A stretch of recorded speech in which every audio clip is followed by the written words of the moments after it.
एक आदमी ने किसी लड़की को फंसा करके गुप्त रूप से घर में रखा और बात बिगड़ गई तो मारकर घर में ही दफना दिया।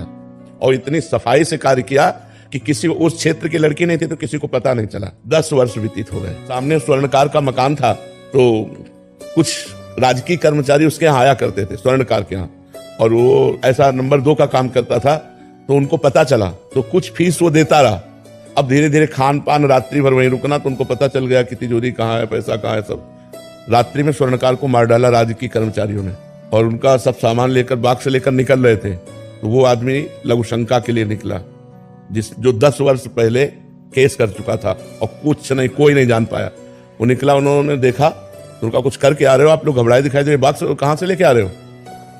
चुप, हम तुमको भी इसमें से कुछ दे देंगे, तुम अपने घर जाओ। तो उनका नहीं, हम ये तुम्हें चोरी नहीं करने देंगे।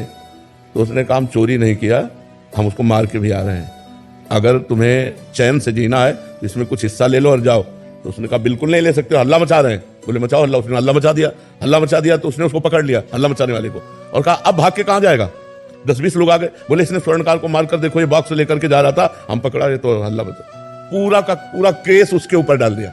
अब जब साक्ष्य और सब प्रमाण मिल रहे हैं तो जब जज के सामने गया बहुत रोया, और उसने कहा हृदय से कहता हूं, फांसी तो तुम्हें देना है, फांसी दे दो, आजीवन कारावास देना, आजीवन, हृदय से कहता हूं मैंने पाप नहीं किया। तो उसने कहा सच्ची बताओ, भगवान को साक्षी करके बताओ, तुमसे कोई ऐसा पाप हुआ है क्या इस जन्म में जिसका तुम्हें दंड नहीं मिला? जज ने कहा कोई ऐसा पाप हुआ है जिसका तुम्हें दंड नहीं मिला? सच्ची बताना। उसने हृदय से बताया कि हाँ ऐसा। तो देखो वो पाप कैसे फंसा दिया, उसको कैसे फंसा दिया, लघु शंका के लिए निकला, केस बन गया। तो कई ऐसी घटनाएं होती हैं हमारे जीवन में जिसमें वर्तमान में हम दोषी नहीं होते, लेकिन भूतकाल का किया हुआ अपराध हमको वर्तमान में फंसा के दंड देता है। इसलिए आप बिल्कुल प्रसन्न रहिए, इसमें आप दोषी नहीं हैं।